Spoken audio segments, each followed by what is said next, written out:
www.congotopnews.com.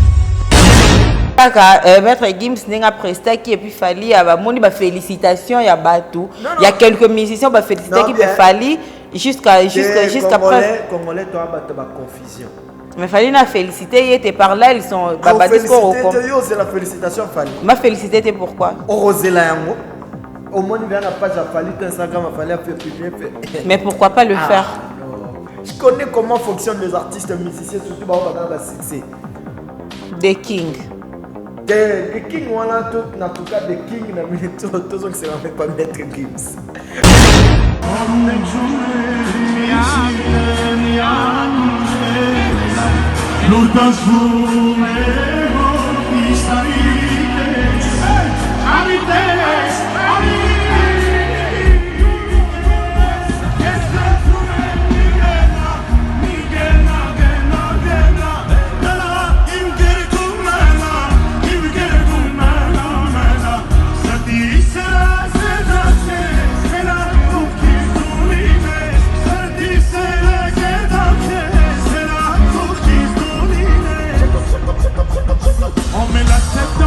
Quand j'essaie d'élever, j'entends le down dire en ta salle. Bah clip de Fali a commencé la mission. Est-ce que le niveau de Fali na Fabrigas na Innocent Balume Gaz Mawete ba ça ba clip de wow oh Fali azo ko ça la té boneza ki mutema mabe ko suisa ba tumitema tupeka ki mokutu na ye mutalobara na swanza ba ona lobisa ba omba makambo ba ko ikolo.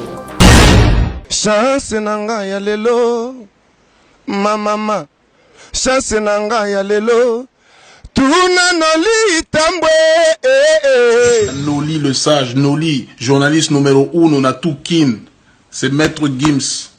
Voilà no.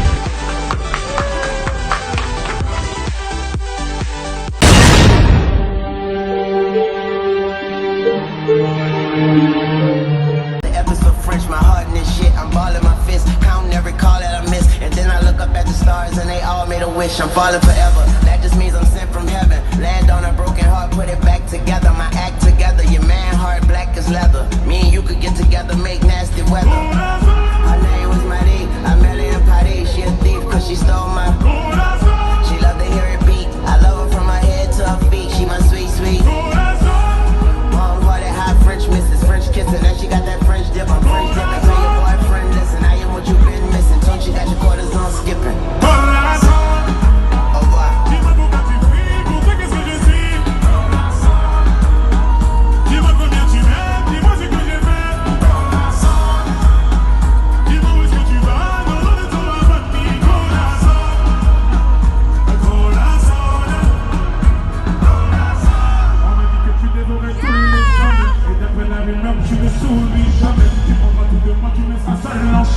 Est-ce que j'ai tort? Mais non, je savais. J'avance à donner tout le temps comme ma somme. Tu diras, tu récoltes tout ce que j'ai semé. Attends 2 minutes, j'ai déjà vécu la scène. Oh, oh. Un jour tu me dis les bonjours, tu me fais savoir qu'on est intime. Un jour tu me laisses dans le doute et tu fais de moi ton ennemi. Je ne sais plus à quoi m'attendre, dis-moi ce que je n'ai pas compris. Accorde-moi du temps, je n'ai dû demander qu'une fille. Dis-moi pourquoi tu fuis, pour toi qu'est-ce que je suis. Dis-moi combien tu m'aimes, dis-moi ce que j'ai fait. Dis-moi où est-ce que tu vas, non, non, ne t'en vas pas de vie.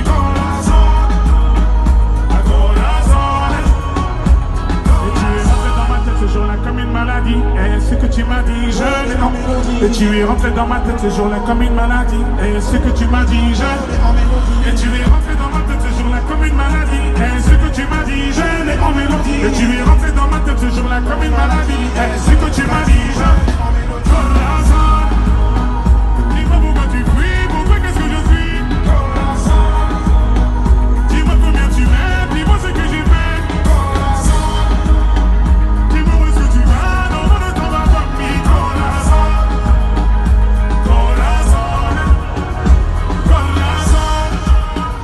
Dis-moi pourquoi tu fuis, pourquoi qu'est-ce que je suis. Dis-moi combien tu m'aimes, dis-moi ce que j'ai fait.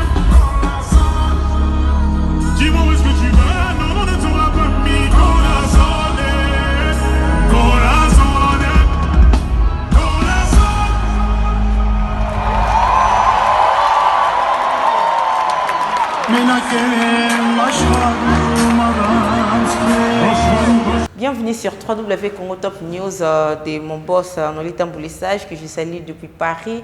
Et je suis vraiment très heureuse à savoir que vous êtes là nombreux pour suivre votre émission Actualité Télé qui est présentée par moi-même, la lectrice de la presse, autrement appelée Mamanko.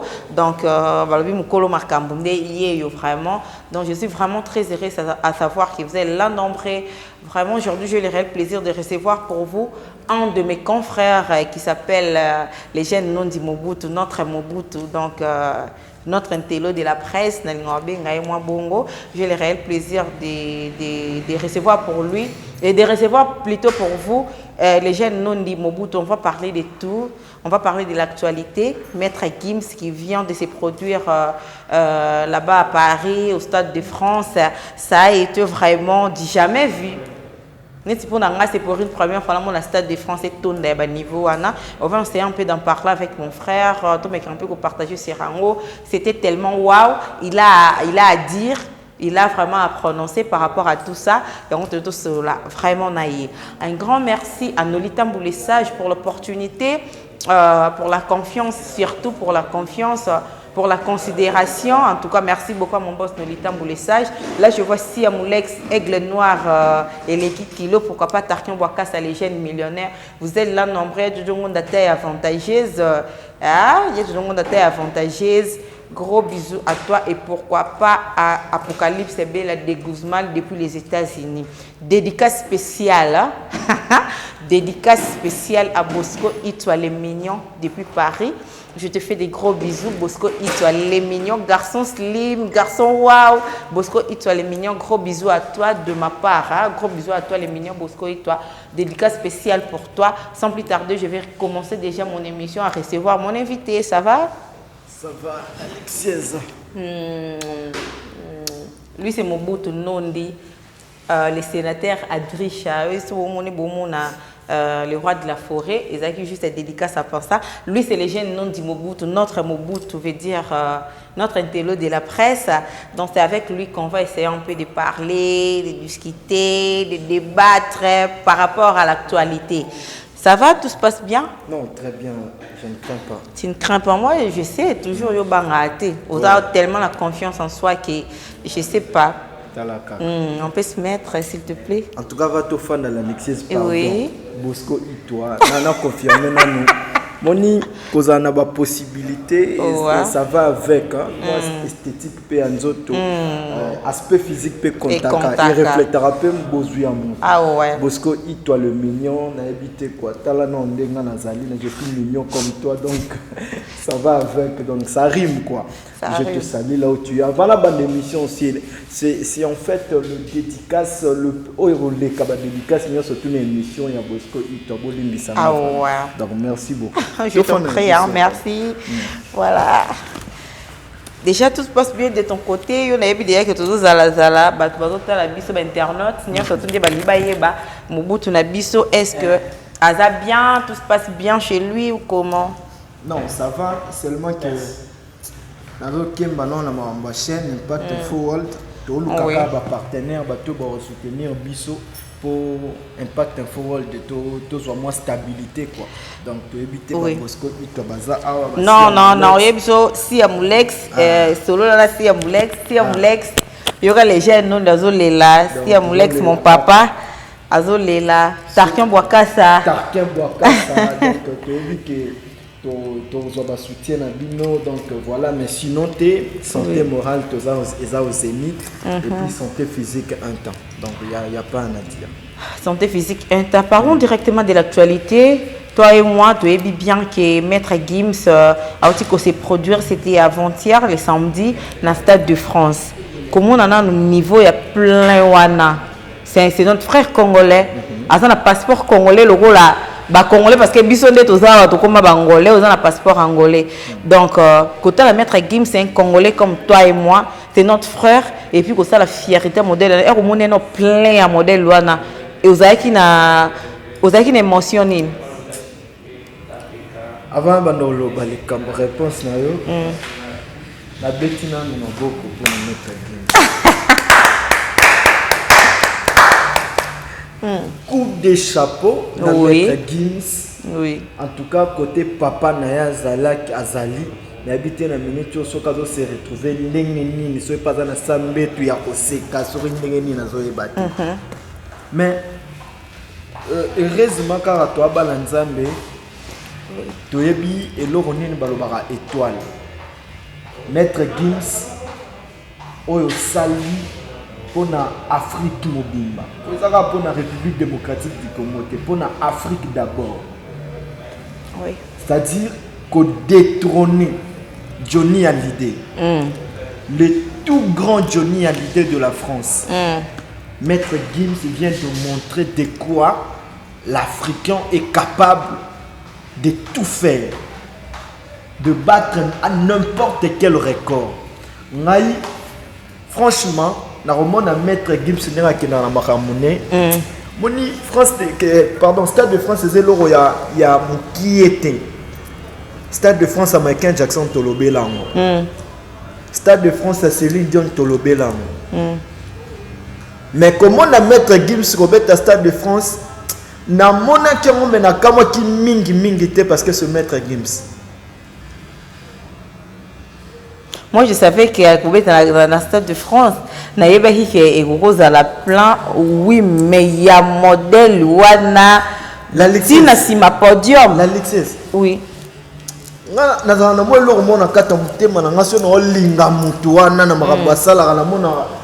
On dirait que comprendre Maître Gims na kati avant de découvrir. Et qu'est-ce que tu as compris par là? Au moins, Maître Gims. Naoki ka pasi po alobaki na suka katiki musique. Naoki ka pasi lo alobaki wana parce que il peut encore nous donner de merveilles plus que Marambo la Kisibiso. À chaque fois, tout le monde a un spectacle na Congo tolobaka. Mais pourquoi toler la ralika? On a ça la émission msuna na loba mais Congolais ça un spectacle, les musiciens congolais ça un spectacle. Total à concert à Fali, total à concert à Wera, total à concert à Igwe, le roi de la forêt, le roi des spectacles. Oazé quoi, le roi des spectacles. En tout cas, je me reproche à Benga, Weranson, le roi des spectacles. Donc pour toi, donc au moni spectacle à Maître Gims. Dans moni spectacle à Maître Gims en tout cas. Au moins on sait qu'il y a erreur ya Obenga. Ça qui erreur ya Obenga Weranson le roi des spectacles oui. Na sala erreur ya Obenga Fali de King. Bolimbisanga. En tout cas, na yabi ke Marambo na loba lelo. Yala mozakiti. Bon, en fait, la Lexus. Ouais. Na ye awa na yabi ke internaute bazara na bajar na bango. Mais na yebi ke ba ofinga na bango na Marambo na olinga na loba. Surtout pour na Maître Gims.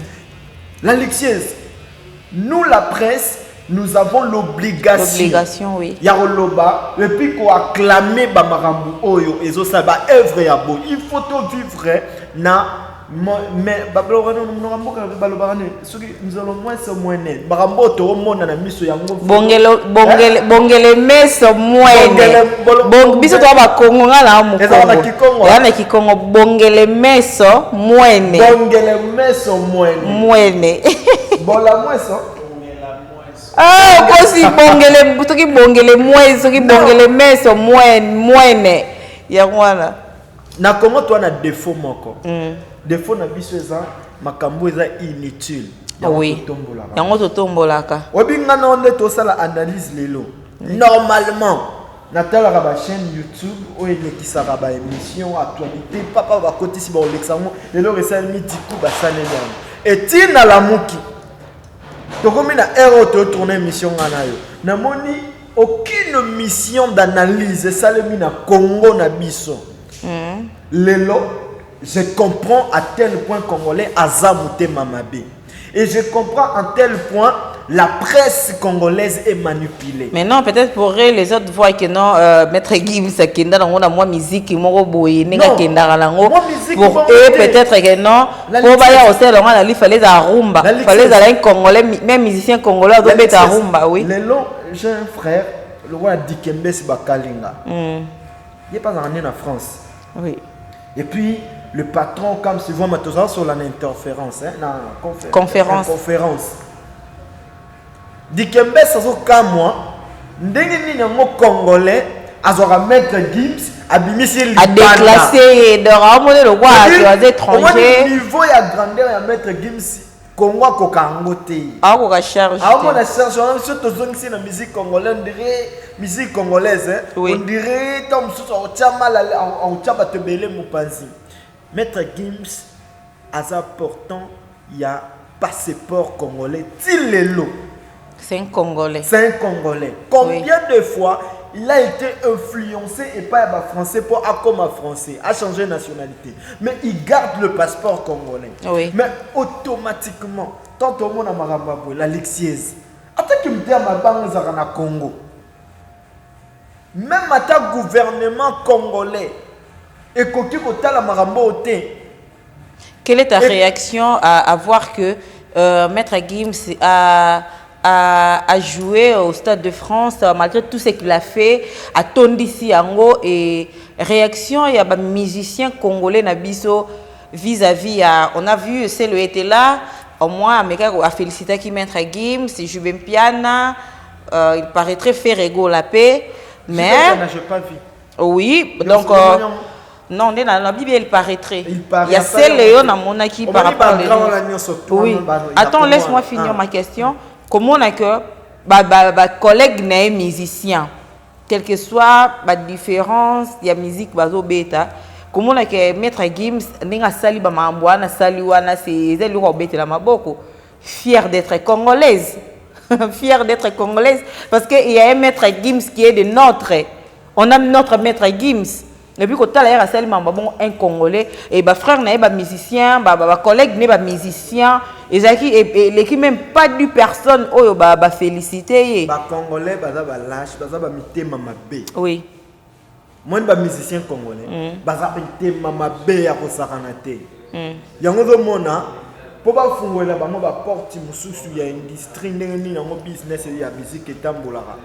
Ba okomaka te ba osuka ka wana ba côté omoni papa wemba akenda pasani akiti.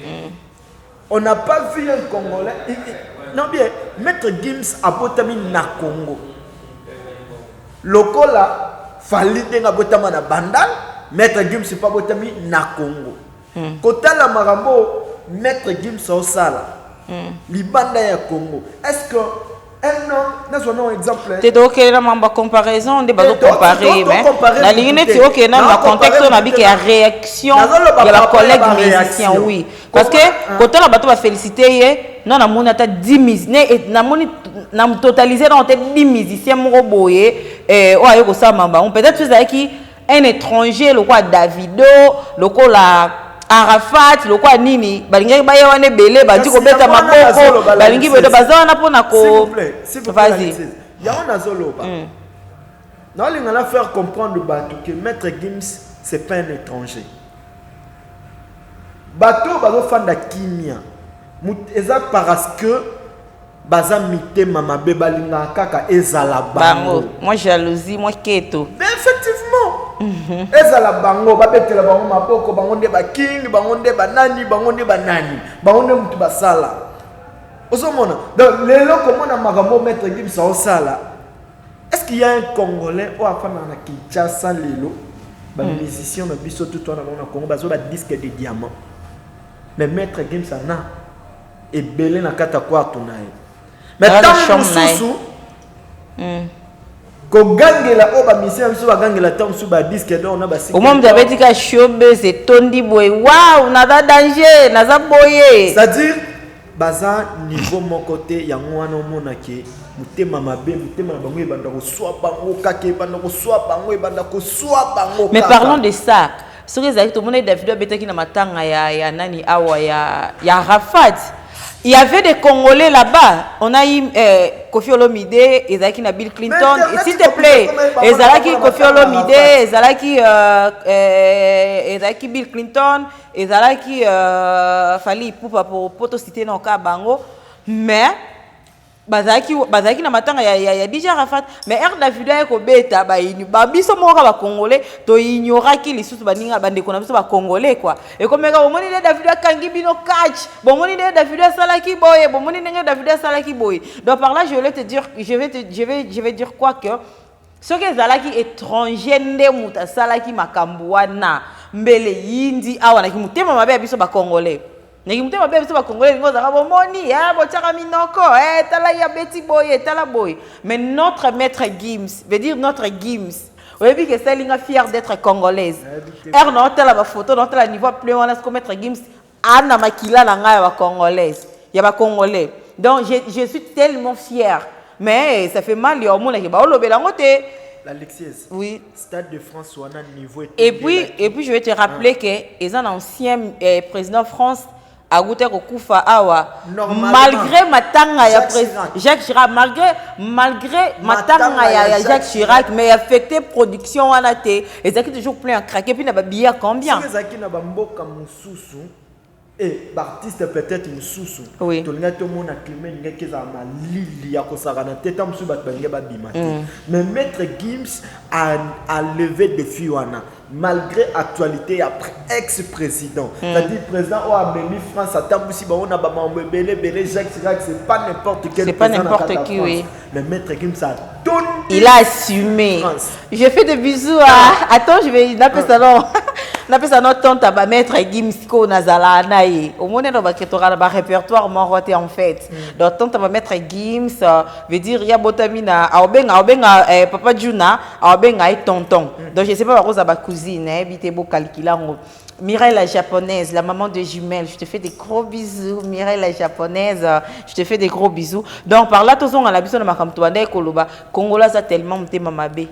Et puis malgré maintenant il y a président, il y a ex-président Jacques Chirac et affecté qui dans un stade.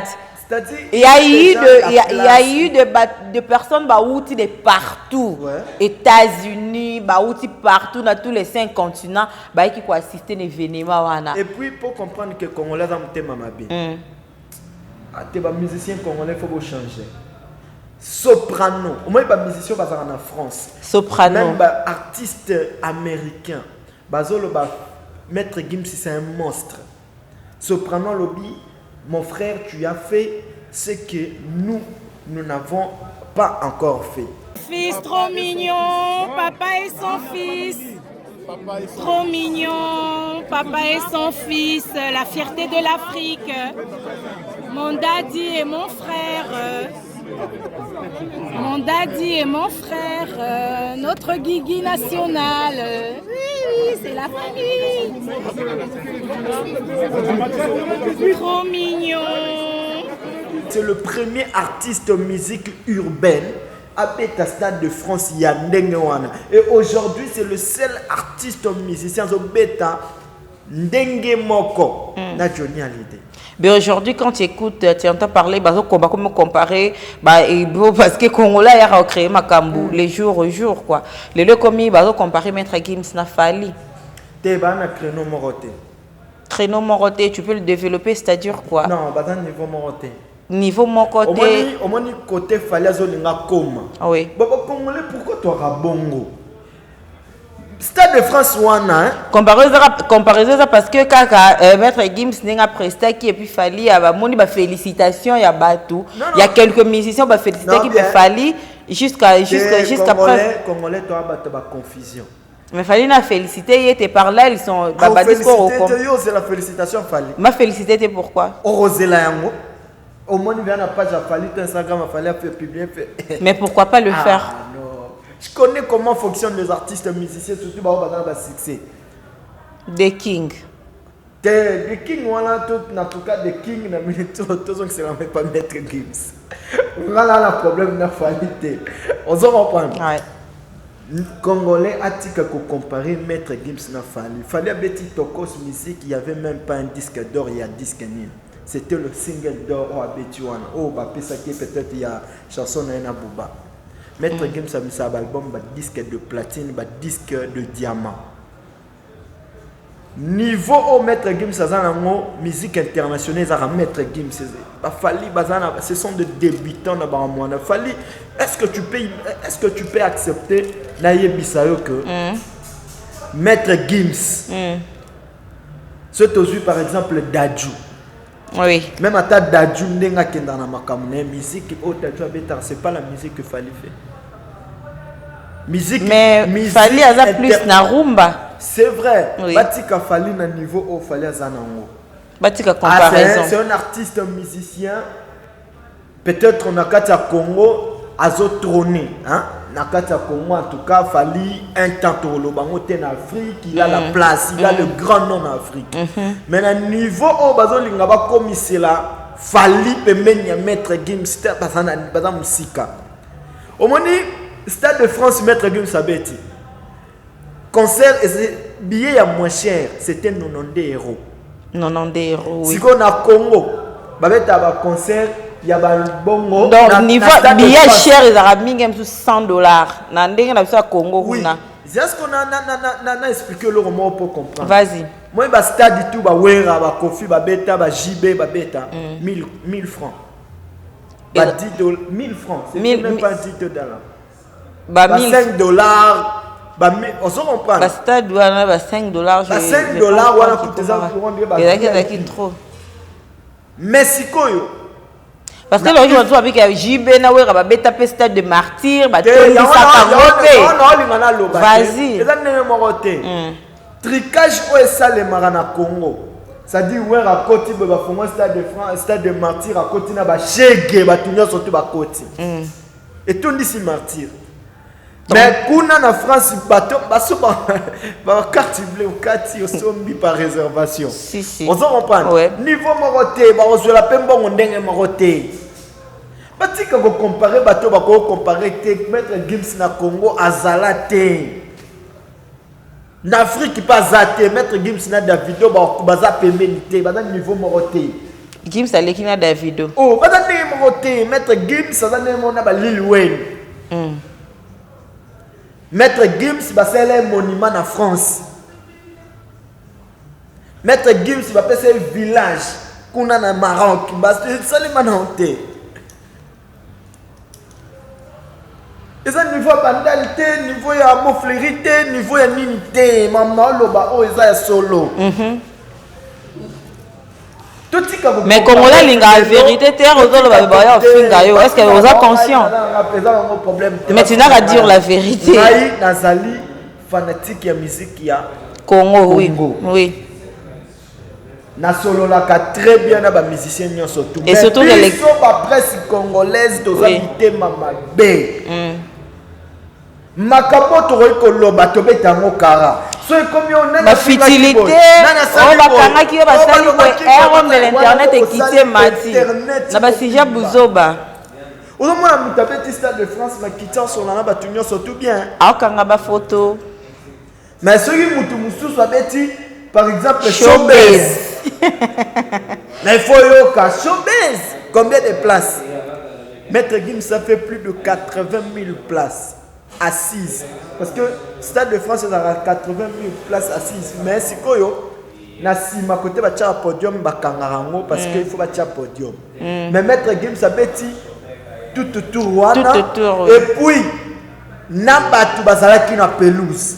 Aux hommes le niveau où attendu c'est le Stade de France. Il y a même les images au décrit sur balancer les histoires. On va beta na Stade de France, va beta on va bengisa bango. Au musique africaine, ba sangisi wera, ba sangisi Fali, ba sangisi ba musicien mususu. Fali abeta moté fois ba bengisa ke na Kassav. Ouais.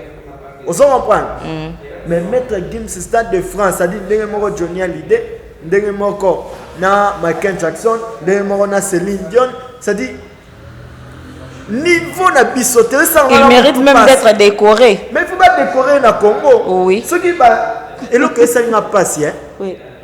TV5, Hero News, la chaîne internationale, la chaîne malgré Matanga ya président ex-président, le terme ni bon employé ex-président. Non, ex-président c'est un terme mais moi président bon vas-y malgré Matanga ya Jacques Chirac. Président honoraire président honoraire on a lequel on fait Kabila na Congo. On va comprendre.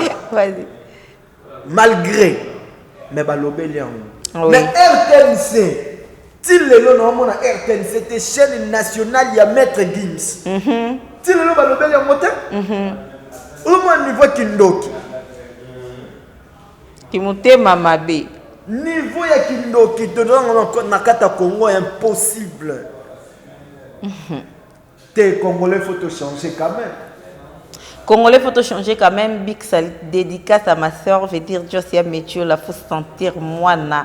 Elle a la définition de la beauté. My sister, je t'aime beaucoup. Pourquoi pas à René Batila, on a sentir à Noli Tamboulessa, je te salue. René Batila, na Paris, pas d'adijos d'Angola. Voilà, toujours qu'on continue na émission, na analyse, na biso.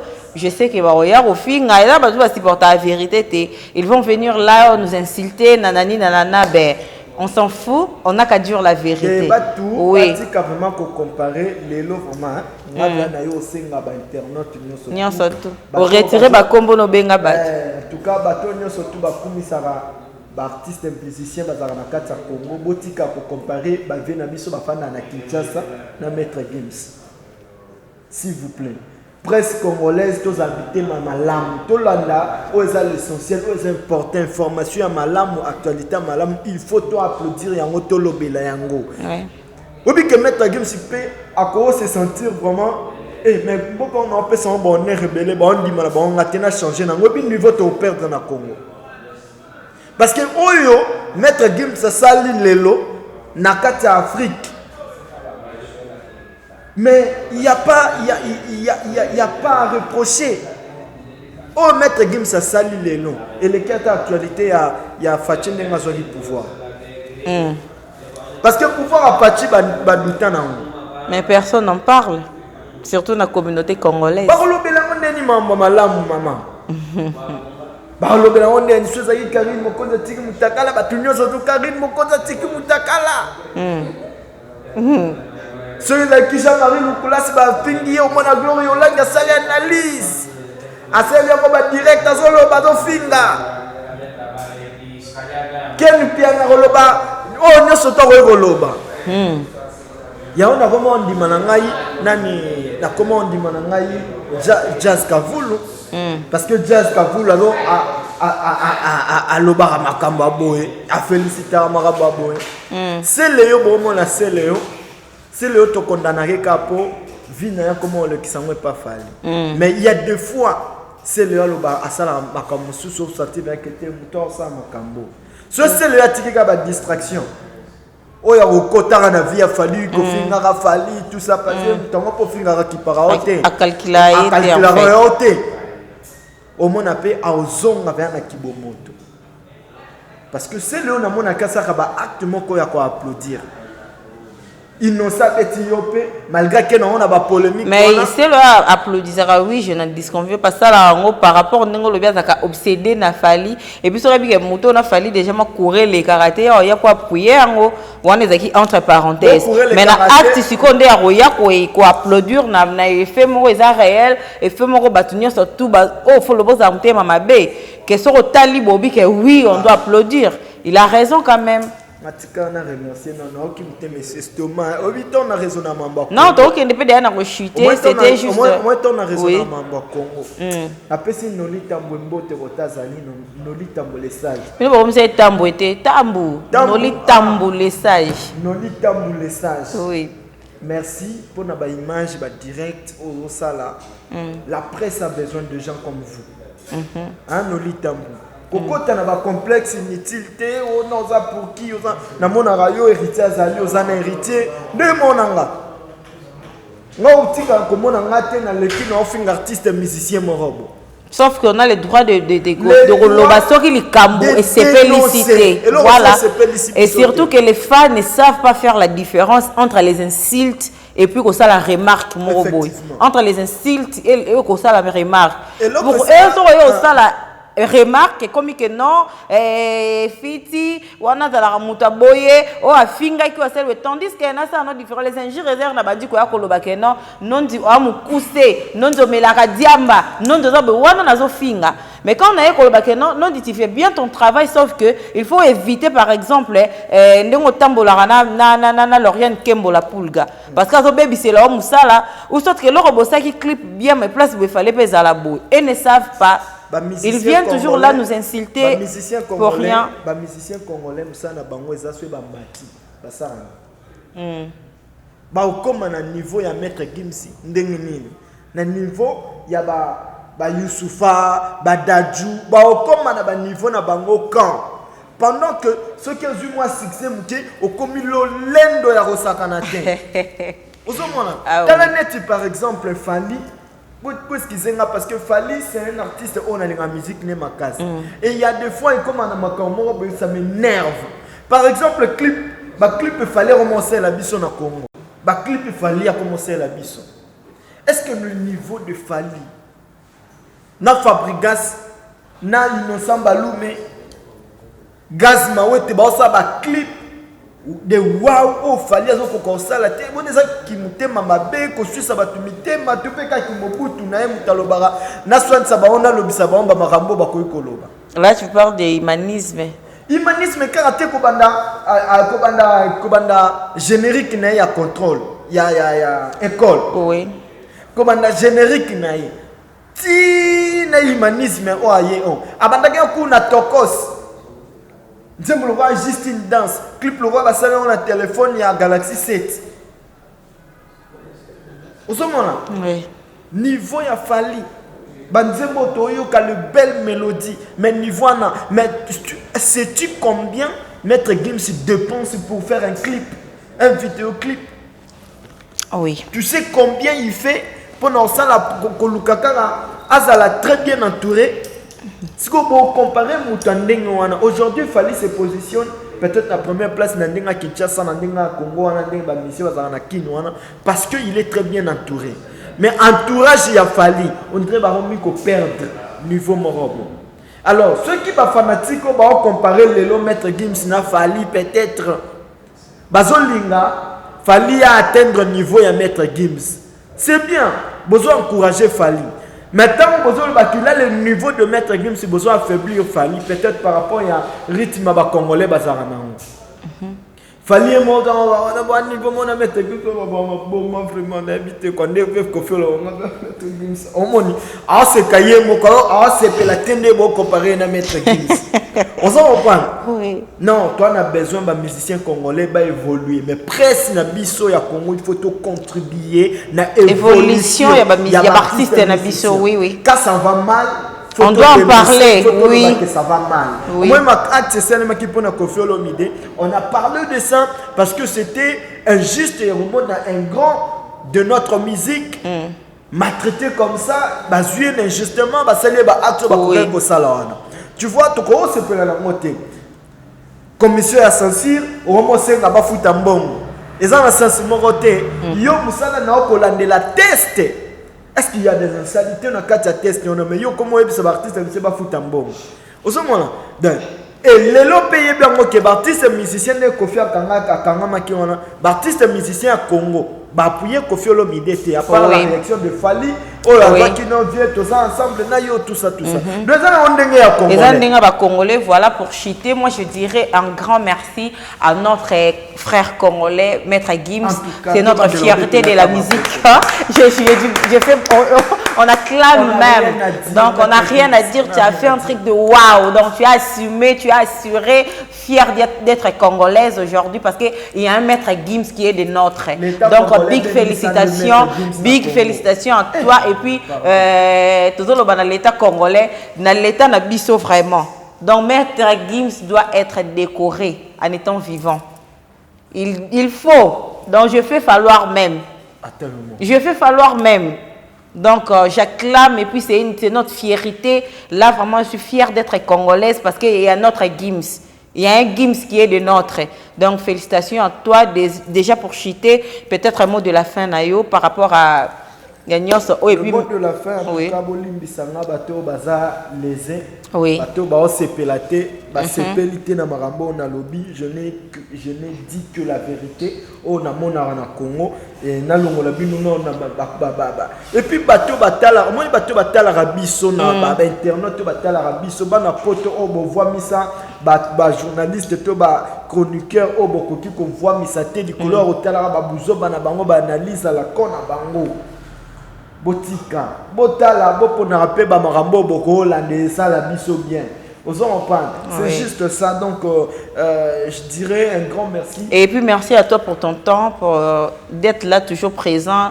À chaque instant, je dis besoin de toi. Quand je t'appelle, tu es là toujours. C'est la famille. Oui. C'est la famille. Mon issue, vous n'avez pas dans le succès Bandi Maranae. D'ailleurs, vraiment, la carte Angola, il n'y a pas match. Donc, à éviter. Merci, Mobutu. Mon copé, ça, là, mon père fort. Mon vie, ça, temps en temps. Oui. Tu peux la lycée, ça va travailler. Normalement, on a appelé les journalistes, je me suis abattu, va travailler dans le thé. Oui. Donc, bah, je vais faire qu'à temps. Il y a un travail, le coup, là, il y a un peu, ça fait moi, bambote. Vas-y, à l'aise. La Pessi, merci na croissage de l'or Kinzozi Babi Mwanda et la Pessi Kati l'espace Kati Mabokete comme si voit ma Fabrice Tseka le boss américain et bien dans mon coach Javier Lopez Bizamatch en tout cas merci beaucoup Nayo Glody Mwanza le millionnaire Sia Molex en tout cas Sia Molex Aigle Noir pour soutenir nos 10 premiers. Ba fanatique bato tu ba la vie sur internet pour s'abonner à Impact Info World bo pesa biso chance tous en approcher ba partenaire Impact Info World Impact Info World de la chaîne na ngai beaucoup nous dit premier donc tous en a besoin il y a soutien na bino Bosco Itwa le mignon na peso ba moté en tout cas Diego Zenzo c'est-à-dire le patron Diego Zenzo aller à kwanza naye Patrick Maloué qui m'a et puis tous on a besoin de production mon il faut moi Mikolo na kati Angola et ça LNS Mouzaya de Timba LNS le boss Mouzaya de Timba parce que ça là déjà ma production quand même était de fois à Koya donc tous on a bango kaka et puis quant à moi je dis un grand merci à maman Ko. Et puis, c'est là que mon balai s'est pointé le 1er janvier. Ne sais pas poser, mais décembre, janvier, en fait. Pour l'instant, je suis off.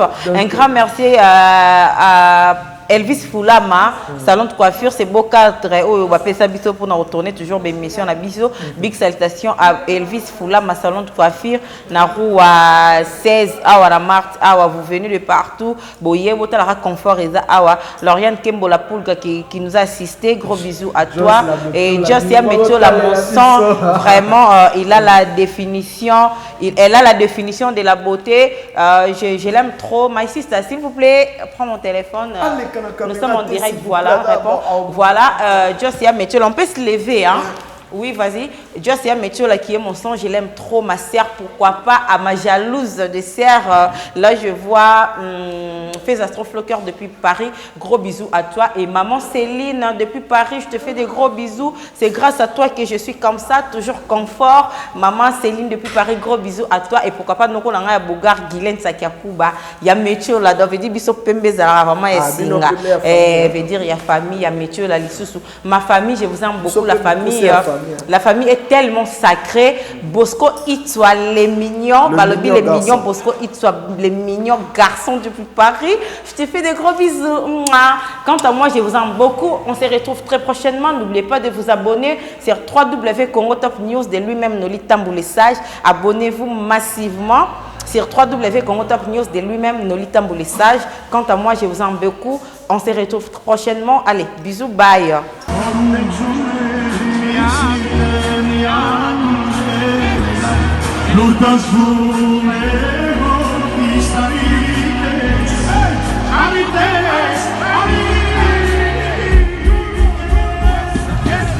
Oya boy ma vo timula mikunda kunda mayamo nabona timbo snoto violence teta Noli le sage, Noli, journaliste numéro 1 na tout kin.